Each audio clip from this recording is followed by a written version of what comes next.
leader du... Patrice Lumumba, vous êtes leader du MNC, du mouvement national congolais.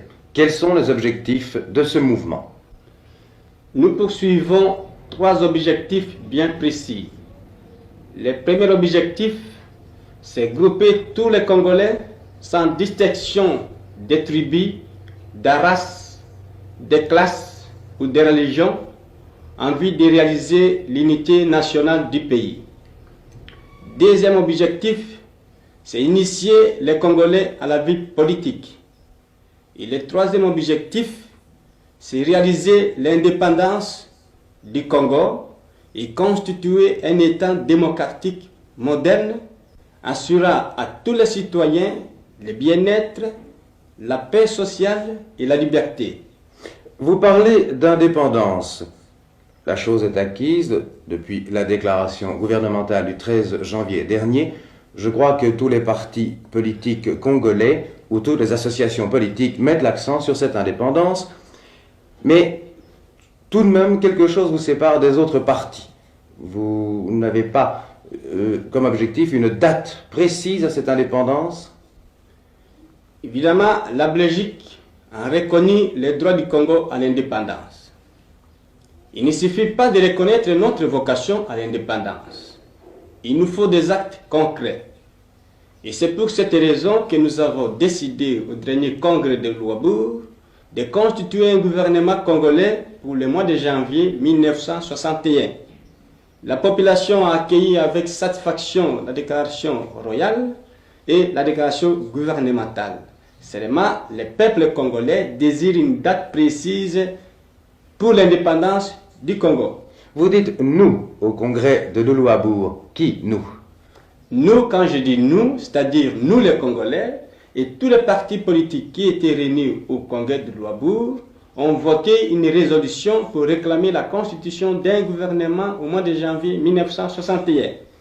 Et c'est-à-dire que votre objectif politique actuel est la constitution d'un parti unique au Congo, d'un parti national congolais? C'est-à-dire pour le moment, l'objectif que nous poursuivons, l'objectif que poursuit chaque parti politique est le même. Cet objectif, c'est la libération du Congo du régime colonialiste. C'est l'émancipation totale du pays. C'est l'unification de toutes les couches de la population. Puisque l'objectif est le même, nous ne voyons aucune raison de division. Et c'est pour cela que nous avons constitué un front commun.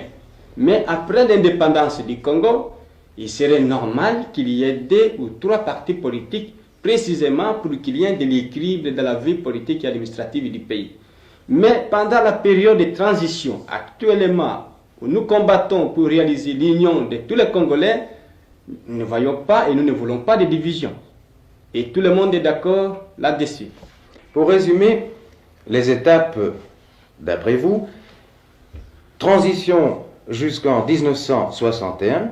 En 1961, premier gouvernement congolais qui peut-être proclamerait alors à ce moment-là l'indépendance, c'est cela? C'est évident parce que ce gouvernement, une fois constitué, le gouvernement qui sera l'émanation du peuple, c'est ce gouvernement qui décidera de l'indépendance totale ou des liens éventuels qu'il pourrait entretenir avec la Belgique. Trouvez-vous des hommes capables, suffisamment expérimentés pour constituer ce gouvernement? Nous avons certainement des hommes qui ont reçu une certaine expérience. Et nous aurons à côté de nous des conseillers, des techniciens belges auxquels nous ferons appel. Et nous sommes certains que nous saurons très bien marcher. Parce que cette indépendance du Congo ne signifie pas chasser les Belges du Congo ou nous séparer de la Belgique. Mais au contraire, nous voulons constituer un gouvernement souverain où chacun aura sa place, où les Congolais et les Belges pourront travailler main dans la main au service de la nation congolaise. Vous êtes aussi un grand voyageur. Vous avez été à Accra, vous avez été chez Sékou Touré à Conakry. Quel est le résultat et quelle est l'expérience que vous en avez retirée? L'expérience que j'ai acquise est celle-ci. J'ai d'abord été au Ghana au mois de décembre 1958. J'ai été également au Ghana il y a 3 semaines. Et j'ai pris des contacts avec des hommes politiques et avec des fonctionnaires anglais, avec des professeurs d'Angleterre qui sont là-bas et qui m'ont dit que maintenant les efforts que nous faisons sont fort encourageants. Évidemment, comme tout gouvernement jeune, on connaît les difficultés du début. Parce qu'après l'accession du pays à l'indépendance, il faut consolider l'indépendance, il faut maintenant consolider l'économie nationale. Et je vous assure qu'il y a du progrès immense depuis que le Ghana a acquis son indépendance. J'ai été à Conakry, j'ai eu des entretiens avec les présidents de la République, avec les différents ministres, avec des Français qui tous me disent que la situation est meilleure qu'avant l'indépendance de ces deux pays. Il y a des efforts constants. Des ministres travaillent parfois 10 heures, 12 heures, 15 heures par jour. Des techniciens français et étrangers qui sont dans ces deux États se mettent à disposition du pays. On voit toute la population qui double d'activité. Il y a un fait significatif pour ce qui concerne la Guinée, c'est que les habitants ont voulu payer l'impôt, c'est-à-dire les impôts pour 60. Ils ont voulu payer en 59 en disant « Nous aurons la honte de voir que notre gouvernement a des difficultés au point de vue financier. » Et je pense que l'expérience de ces deux États, où on croyait peut-être qu'ils allaient rejeter l'Occident ou rejeter toute la collaboration, au contraire, ils ont fait appel aux Anglais, aux Français, qui sont revenus au pays. Et dans beaucoup de ministères, j'ai vu des demandes qui émanaient de plusieurs techniciens français et anglais qui demandaient de revenir au pays. Et je suis convaincu qu'en faisant la même expérience au Congo, nous pourrons sauver l'amitié entre la Belgique et le Congo, et entre les Belges qui sont installés au Congo et les nationaux. Ceci m'amène à vous poser la question des intérêts et des investissements belges au Congo. Seront-ils assurés et seront-ils en sécurité? Nous assurons la sécurité aux intérêts belges et aux capitaux étrangers au Congo. Parce que même après l'indépendance du Congo, nous aurons encore besoin de l'apport financier, scientifique et technique de la Belgique. Et comme nous aurons besoin de ces capitaux, il est indispensable que le gouvernement congolais accorde toutes les garanties voulues à ces investissements étrangers. Et c'est notre souci, c'est notre préoccupation. Vous avez vu des milieux financiers en Belgique lors de votre séjour? J'ai rencontré différents milieux financiers. Je me suis entretenu avec eux. Et de ces entretiens, il est ressorti cette idée, c'est que tout le monde commence à avoir clair, c'est que l'indépendance que nous sollicitons n'est pas dirigée contre la Belgique ou contre les intérêts des Belges qui sont au Congo, mais au contraire, nous voulons que le pays accède à l'indépendance et nous allons accorder toutes les garanties nécessaires à ces investissements.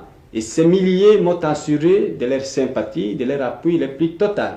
Ils ont vu clair, ils savent que nos sentiments sont nobles et maintenant j'ai l'impression que les doutes, les appréhensions, les inquiétudes, la méfiance même qu'on voyait depuis ces dernières semaines vont s'aplanir dans les mois à venir.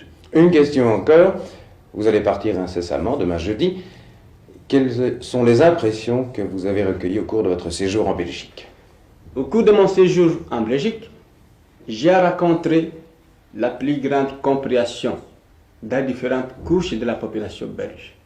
Je suis encouragé et je suis certain que cette coopération va nous aider dans les mois à venir pour la solution de nos problèmes.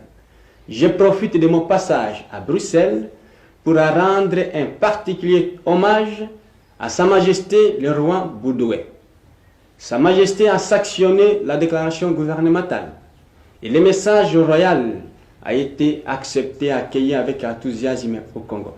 Si Léopold II est considéré comme le roi bâtisseur qui a permis à la Belgique d'avoir une colonie au Congo, Sa Majesté le roi Boudoué doit être considéré comme le roi libérateur qui aura permis au Congo d'obtenir son indépendance. Et je fais appel à tous les Belges, à tous mes frères, pour que tous ensemble